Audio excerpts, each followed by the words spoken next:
All right, welcome into the lunch hour with not Guff, Cap, in for Guff, who's out of town on assignment, and he will be back, I believe, Friday, but I'll be with you for sure for the next couple of days at least, today, tomorrow, and maybe into Friday. So we will see.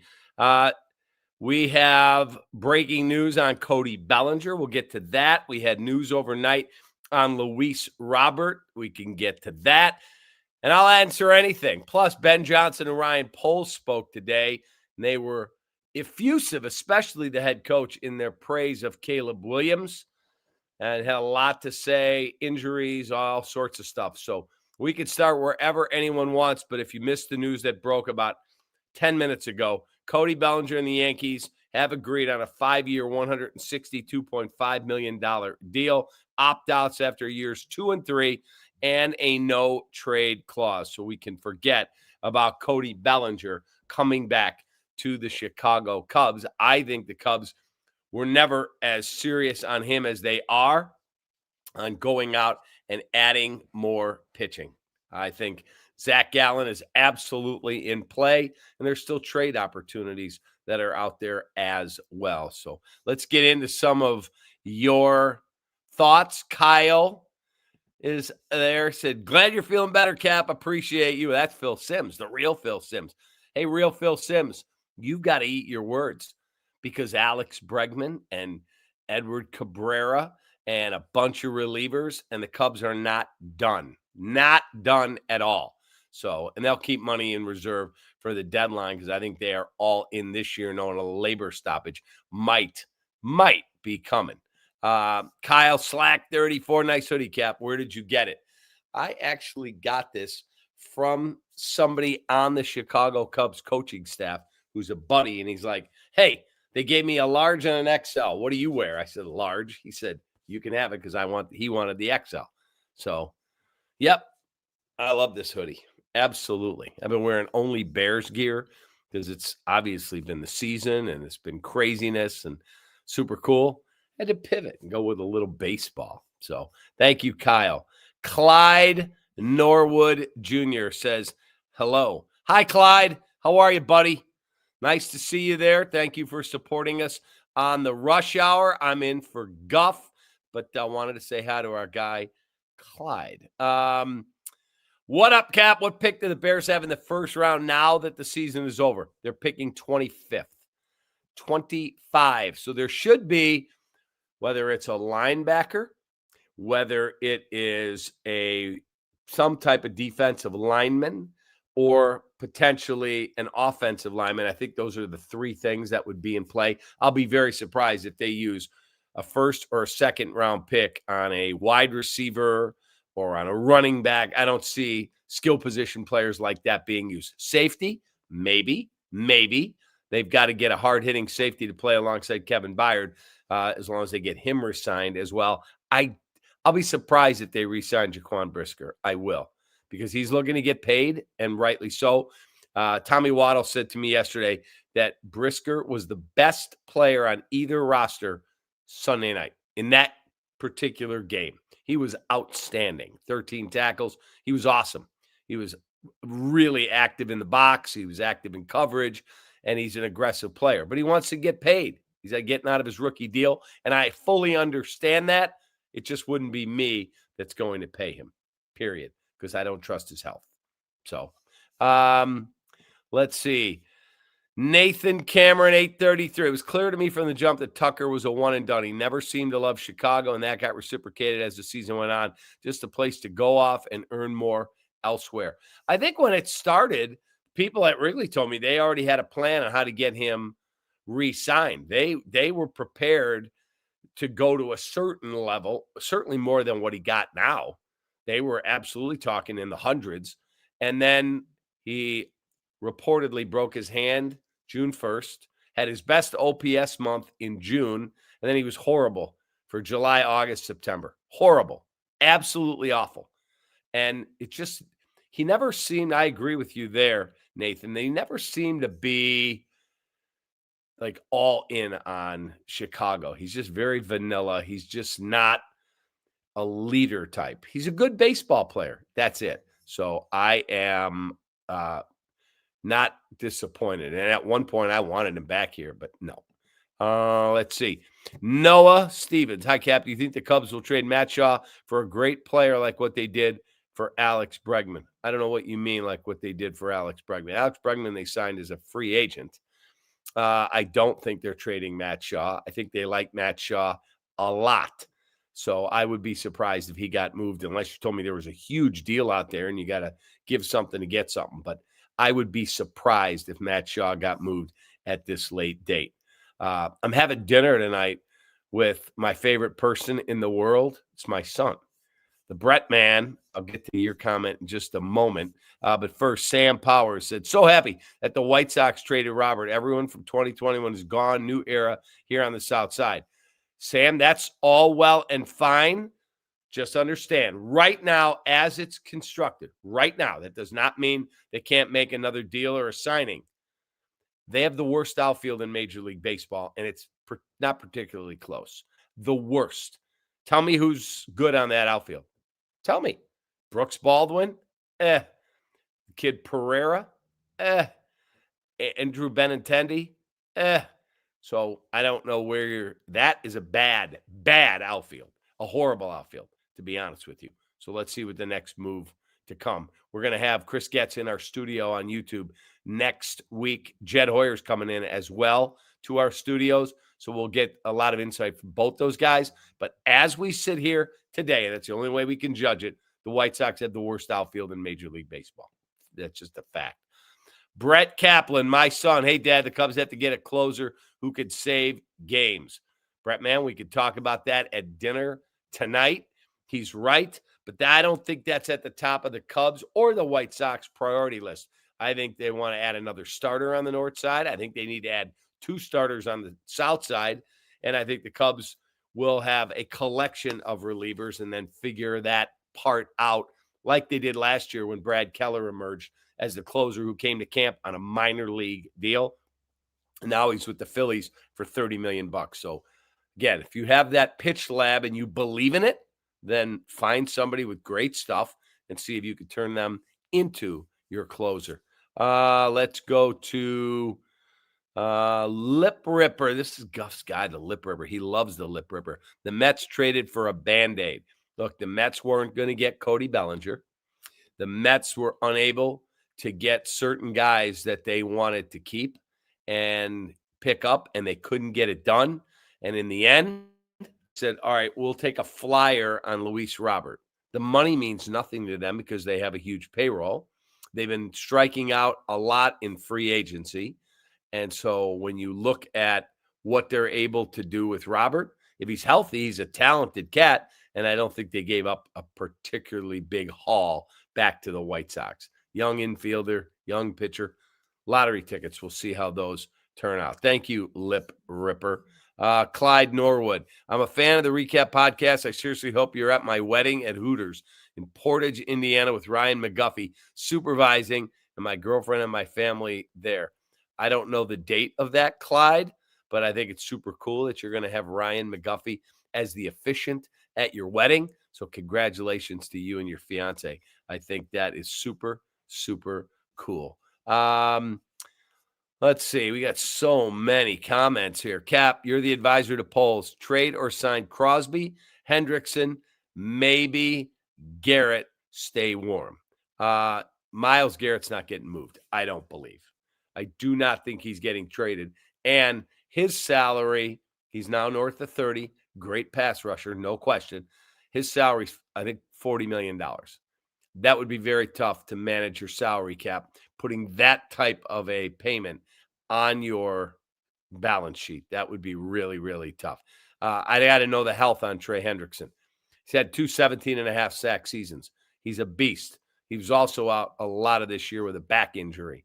So before I give him a big contract as a free agent, I've got to know, is that dude healthy? So you'd have to do a complete medical workup before you ever made a deal like that to sign a guy like Trey Hendrickson. If healthy, you don't have to give up anything but money. Yeah, he's a really good player. I just don't know if he's healthy. In terms of trading for Max Crosby, Max Crosby's going to cost you a lot, probably multiple number one picks. If you're okay with that, then understand you need a left tackle. Ozzie Trapillo is going to be, Pohl said today, out for until late next season with a patellar tendon tear in his knee. So where are you getting that?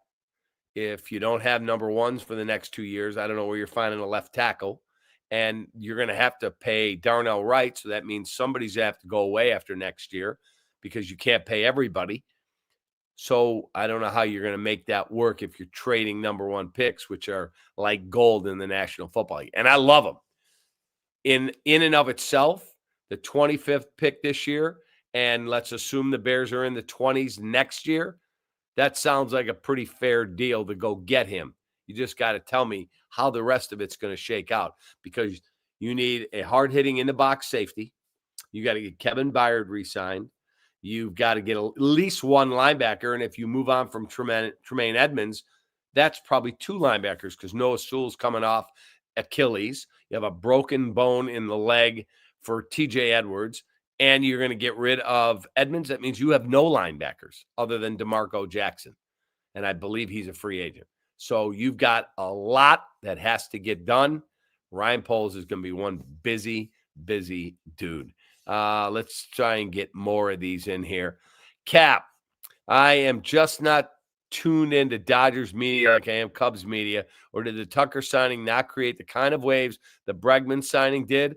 A lot of backlash directed at the Dodgers for it.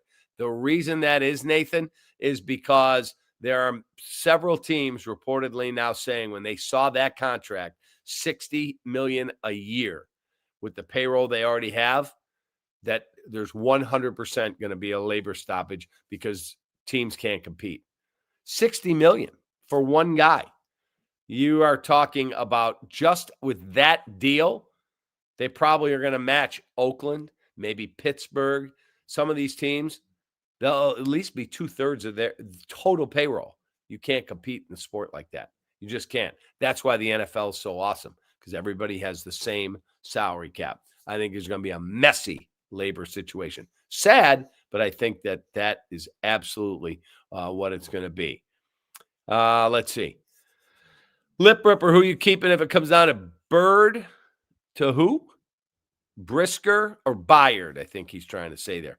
Byard or Brisker? Oh, I'm keeping Byard. It's not. That's easy. That's not even close, my man. That one is easy. Young Sue, where's Guff today? Guff is off on a family matter, and he's out of town with his wife and his family. So he will not be here at least till Friday. I've got it today and tomorrow, and the dynamic duo is in charge here because we've upgraded. It's me and Katie versus Guff. Sorry, Guff. Hi, Katie. It's always us. It's always us. When he's out of town, the dynamic duo handles it. Yeah, we really do. Hi, everyone. Hi, everyone. There's Katie. We had a great football show last night. We had Nicholas Moriano with us. We celebrated with Carson's for dinner. Yeah. Oh, yeah. And to watch Katie try to cut a steak with a butter knife was hilarious. Okay, I didn't know we had sharper knives, to be fair. But it was really good. And Olin, Waddle, and Alex were hilarious. And you have done just a great job all season. Appreciate it. Olin was in rare form last night. Yeah, he kind of always is, though. He always finds a way. He has no filter. Yeah. No filter. Hi, Kyle. Go Gamecocks. Hi, Clyde. How are you? Clyde says that we ignore him. Yeah, Clyde, I average about one appearance on the show every couple months. There's no way I ignore you. But if I was on the show, I would always make sure to say hi. And I know everyone else does too. That's it. All right. I'll see you later. Oh, it is. Okay. All right. Let's get to more of these questions. Robert has a question. Let's see. What do you got, Robert? Are you trying to make it through the cold? If you think this is cold, it is going to be absolutely brutal this weekend. They're saying wind chills. Tracy Butler was telling me from ABC7, wind chills could approach 35 below zero. And I got a package today that came in the mail. Wait till Katie and Guff see this package. it's beautiful. I got a ski suit that is Bears Zubaz, like overalls. Okay. What's that look for? Where do you find this stuff? Dick's Sporting Goods online. I said it on the air. I need some like ski pants that are warm. And somebody sent me the link and I bought it. Wow. It got delivered upstairs. This sweatshirt's warm. Yeah, who Thanks, bought Cap. you that? That's it. Abercrombie, everyone. Yeah. If you're ever looking for Abercrombie. some good Bears gear. Yeah, they have great stuff. They Yeah. do. Yeah. And ask her who wears a bigger size, me or her. Okay. Yeah, I thought this was going to get brought up earlier. As a girl, we like our sweatshirts and sometimes just clothing in general to be oversized. And if anyone disagrees with me, like that's okay, but they're like wrong. you don't want, like, it should be really long, really big, like something you could sleep in. It should be like a Snuggie. And I still think it's fashionable too. Yeah, my wife, I bought her the gray Bears hoodie that you and I have. Mm-hmm. Duff bought us. I bought one for my wife and I got her a medium and it fits her perfectly. And she's like, yeah, you need to exchange this. I need a large or an extra large. I'm like, why? She's like, because I like it comfortable. Mm-hmm. And when you wash it, if it Hey, shrinks Katie. and it has to tuck the right way, there's a lot that goes into it. That's just how I feel. And I'm also 5'9", so she's actually probably a half inch taller than me. I'm talking about you. Yeah. Yep, that's true. That's it. Nice, So, Katie. all right. Thank you. You're welcome. Duff's wife, Candace, is like 6 inches bigger than him.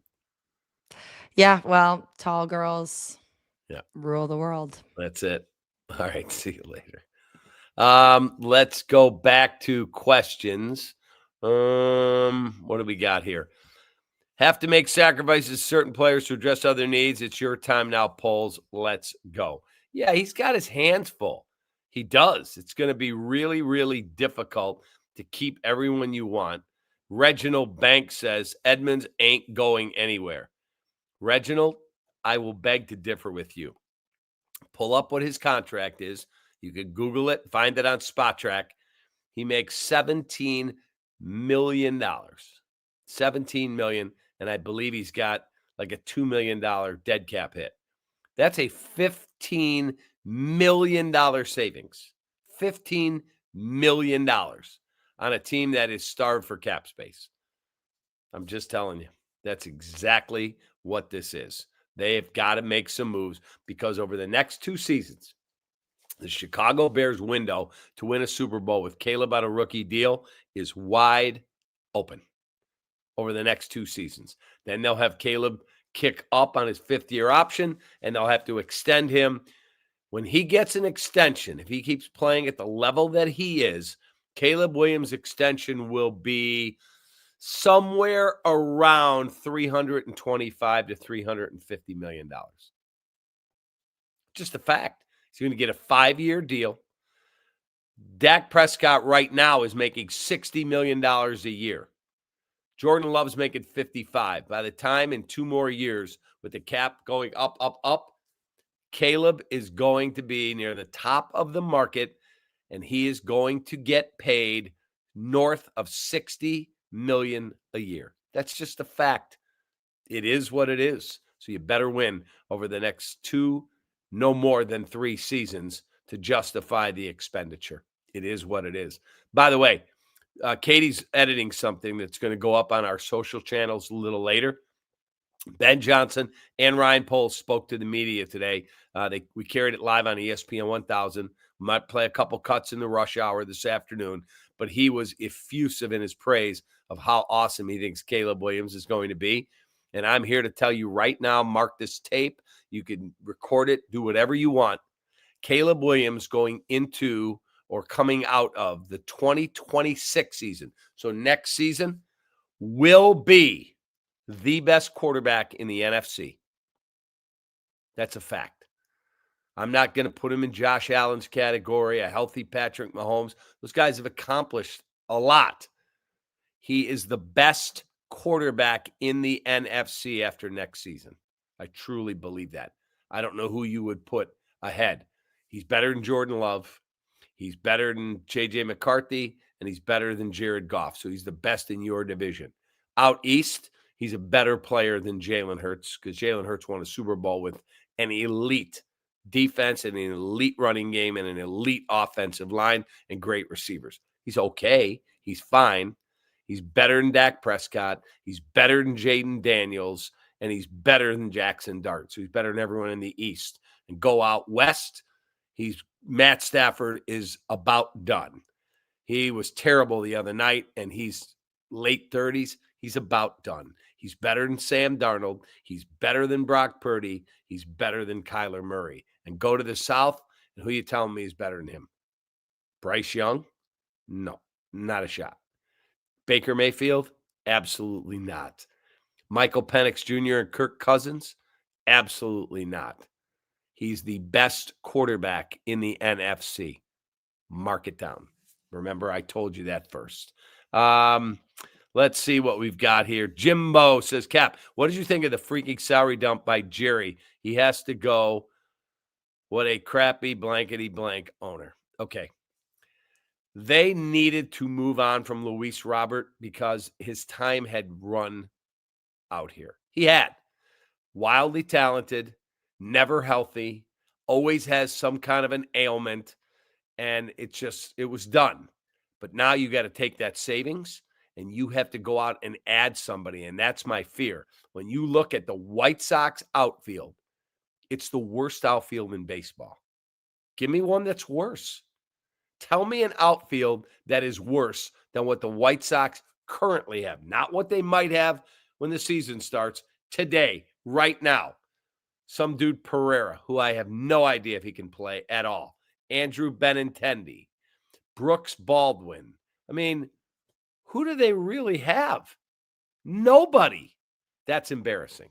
So I didn't have a problem with the salary dump of Robert. I'll have a problem if they don't go add on anybody else. Let's see. What else do we have here? Let's see what else we got here. Nathan said, do you think the MLB should implement a salary cap? Do you think this comes with the next CBA? Look, it's going to get messy. It is. You have owners who are banding together saying, we're done. We cannot compete with the Dodgers and the Phillies and the Mets and even the Yankees. We cannot compete. And to be a fan of a team that has zero chance of winning would suck. Like, why get excited for the season? You catch a game here or there, but no, your team has zero chance to win. In the NFL, everyone's on the same equal footing. Draft and develop and get a good coach. Spend your money wisely, and you can win. MLB, there's no world where the Tampa Bay Rays or the Chicago White Sox are ever going to compete with the Los Angeles Dodgers in terms of winning titles. It's just a fact. So that's why I think it's going to get super, super messy and ugly. I do. What does Clyde say here? I see Clyde, you need to stop, man. Nobody ignores your comments. We put you on more than almost anybody. That's ridiculous. Young Sue, Manny Ramirez won't be going into the Hall. No, he probably won't because of steroids. And I've always said if you took steroids, you shouldn't get in. But, wow, there's probably a lot of guys that are in that did do steroids. I just have a problem with guys who I can't trust their numbers. And you're getting in the Hall of Fame based on your numbers. So I'm sure somebody will get in. For me, I can't do it. I just wouldn't vote for him, but I'm not a voter, so it does not matter. Tyler H. Good afternoon, Cap. White Sox outfield will be fine. They'll probably sign a vet before spring training to help, and they have prospects coming up later this year. I'm not worried about later this year if I'm a White Sox fan, Tyler. I'm not. When you start the season, you got to be trying to somewhat compete. And what they have right now, I didn't say what they might sign a vet and who are they signing. Mike Tauchman, Michael Brantley. They have right now, today, as we do this show, the single worst outfield in Major League Baseball. And to be at that level, for me, is ridiculous. That's embarrassing. It is. You got enough money over there that you can go out and get a solid major league outfielder, period. Then you bring up Braden Montgomery during the season with one solid outfielder, and you go, okay, better, because I like Mydroth and Teal and some of the other guys, Edgar Caro. They've got pitching coming. It's a process in baseball. It's not a quick turn like football. But to be in this position where you're today this bad is sad. Alan Grossman, my Hoosier story is just incredible what they have done. And Mendoza is just pure class. I would absolutely agree with you. I was not all in on Cignetti as a guy. Great football coach. You can't argue with his record. I was not a huge fan of just how he comports himself. But you can't argue with success, man. The guy won the title. They were 100-1 when the season started. Why don't you give that out for bet of the day, Guff? Where was that one? Put money on Indiana, the Hoosiers, to win the national title before the season. That would have been a bold, bold statement, and we'd all be counting a lot of money. It's time for our bet of the day. We'll see if I can get a little run going before Rai gets home at the end of the week. I've been looking at a number of games and what I think I'm going to play. In fact, I'm going to give it out. It is going to be Syracuse tonight over 152.5. Syracuse likes to get up and down the court. And so as I looked at Syracuse's numbers, I feel like they're a team that could score a whole lot of points.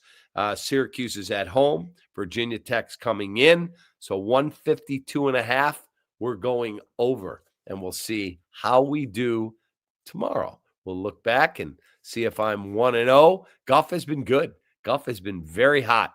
He's been very good, especially in college basketball. His Miami of Ohio team covered for him again. I had a parlay last night. Get this. I threw together before I left the office in the afternoon to go pick up Katie's dinner. I put together a 10. You liked that, didn't you, Katie? I put together a 10-team parlay. Some money lines, some totals. I had a bunch in there. I was 9-0 when I went to bed. I'm like, I got to get up too early. I get up before 4 to go to radio. And I had Utah State at home. They were on the money line. I just threw them in as an afterthought. Well, they're going to blow that team out.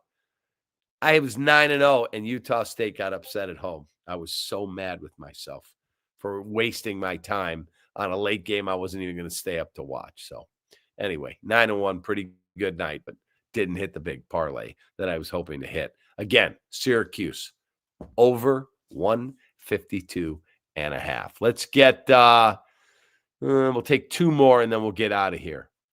How about Cubs are so good, says Noah. I'm so excited. They're good. You can have Daniel Palencia as the Cubs closer again. I'm so glad the Cardinals are not going to be good this year. We should sweep them this year. You're not going to sweep them.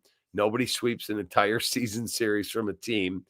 They'll be competitive games. It's a rivalry. They do have a decent pitching staff. They're not a great team, that's for sure. As for Palencia as the closer, we'll see. He'll probably get first shot at being the closer during the season, and then they can always add on a little bit later to see what they want to do later in the season. And Hawaii Profiles, what a great name. I think Bregman has already ingratiated himself in Chicago in just a month, more than Tucker did his entire time here. You all have a great rest of your day, and thank you for listening to the Lunch Hour. I filled in for Guff. He's out of town. I'm back again tomorrow. The dynamic duo of me and Katie. We'll see you tomorrow. I'll have Rush Hour a little later today. Have a great rest of your day. Take that.